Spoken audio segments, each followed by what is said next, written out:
కడుపు నిండా తాగు, ప్రభుత్వ ఖజానా నింపు అన్న నినాదంతో ఏపీ ప్రభుత్వం అమలు జరుపుతోన్న మద్యం పాలసీ, బార్ పాలసీలో తప్పటడుగులు పడుతున్నాయి.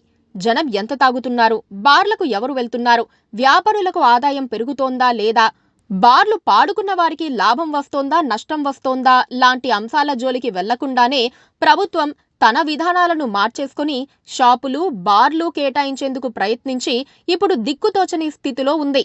వెనక్కి వెళ్లలేక ముందుకెలా వెళ్లాలో తెలియక నానా తంటాలు పడుతోంది. కాకపోతే ఇంత కష్టంలోనూ అయినా వారికి దోచిపెట్టాలన్న తపన కనిపిస్తోందన్న ఆరోపణలు వినిపిస్తున్నాయి. రాష్ట్ర విభజన తర్వాత తొలిసారి టీడీపీ అధికారానికి వచ్చినప్పుడు ఒక విధానం ఉండేది. 2019లో టీడీపీ దిగిపోయే నాటికి మద్యం ఆదాయం ఏటా 17,000 కోట్లకు చేరింది.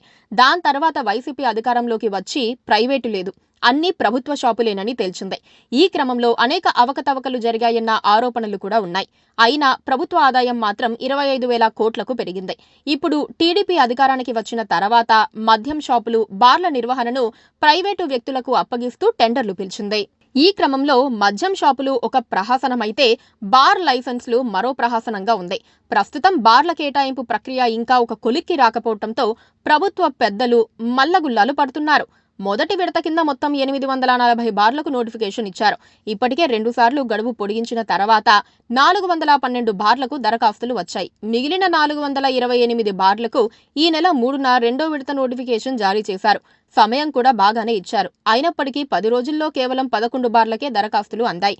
కనీసం 4 దరఖాస్తులు రావాలని నిబంధన ఉంది. ఆ 11 బార్లకు మాత్రం అన్ని దరఖాస్తులు వచ్చాయి. మిగతా వాటికి దరఖాస్తు చేసుకునే వాళ్లు కరువయ్యారు. దీంతో మరోసారి గడువును పొడిగించారు. తాజా ఆదేశాల ప్రకారం ఈ నెల 18వ తేదీన లాటరీని నిర్వహించనున్నారు. సెప్టెంబర్ 1 నుంచి కొత్త విధానం అమల్లోకి వచ్చింది. మొత్తం 3 ఏళ్లు అమల్లో ఉంటుంది. అంటే సెప్టెంబర్ 1 నుంచి 2028 ఆగస్టు 31 వరకు ఈ విధానం అమల్లో ఉంటుందని ఎక్సైజ్ శాఖ తన ఉత్తర్వుల్లో వెల్లడించింది. లాటరీ విధానంలో లైసెన్సుదారును ఎంపిక చేస్తారు. ప్రతి బార్కు కనీసం 4 దరఖాస్తులు వస్తేనే లాటరీ తీస్తున్నారు. కొత్త విధానంలో ఉదయం 10 నుంచి రాత్రి 12 గంటల వరకు బార్లు తెరిచి ఉంటాయి.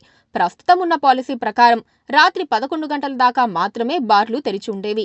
50,000 లోపు జనాభా ఉంటే 35 లక్షలు, 5 లక్షల లోపు జనాభా ఉంటే 55 లక్షలు, 5 లక్షల పైన జనాభా ఉంటే 75 లక్షల చొప్పున లైసెన్స్ ఫీజు కట్టాల్సి ఉంటుంది.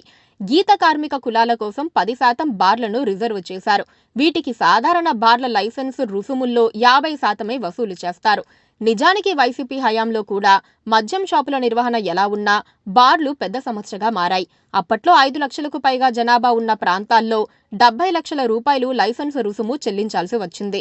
బార్కు పెద్ద బిల్డింగ్ తీసుకుంటే దాని అద్దె, కరెంటు బిల్లు తడిసి మోపెడయ్యింది. ఉద్యోగుల జీతాలు, ఎక్సైజ్ శాఖ మామూళ్లు, ఇలా చెప్పుకుంటూ పోతే బార్ల నిర్వాహకులకు నష్టాల మూటలు మిగిలాయి. దాంతో కొందరు మధ్యలోనే చేతులెత్తేసి పారిపోయారు. అవన్నీ తెలిసినా కూడా కూటమి ప్రభుత్వం కళ్ళు తెరవలేదు. భారీగా లైసెన్స్ ఫీజు వసూలు చేయాలని నిర్ణయించింది. అందుకే దరఖాస్తులు గణనీయంగా పడిపోయాయని చెబుతున్నారు. ఇప్పుడు మాత్రం మరో వాదన కూడా తెర మీదకు వచ్చింది. టీడీపీలో కొందరు మోతుబర్లు కావాలనే దరఖాస్తులు రాకుండా చేస్తున్నారని ఒక ప్రచారం జరుగుతోంది. అలా కొన్ని రోజులు నడిపిస్తే ప్రభుత్వానికి గత్యంతరం లేని పరిస్థితుల్లో లైసెన్స్ రుసుమును సగానికి తగ్గిస్తుందని నమ్ముతున్నారు. పైగా అప్పుడు లాటరీ పద్ధతి కాకుండా నామినేషన్ పద్ధతిలో నచ్చిన చోట, బాగా లాభాలు వచ్చే చోట బార్లు పెట్టుకోవచ్చని కూడా ఎదురుచూస్తున్నారు. మరి టీడీపీ వారి ఈ వ్యూహం ఫలిస్తుందా? ఈసారి బార్లకు ఎక్కువ దరఖాస్తులు వస్తాయో చూడాలి. Please subscribe to KTV Telugu. KTV Telugu. KTV Telugu. KTV Telugu channel.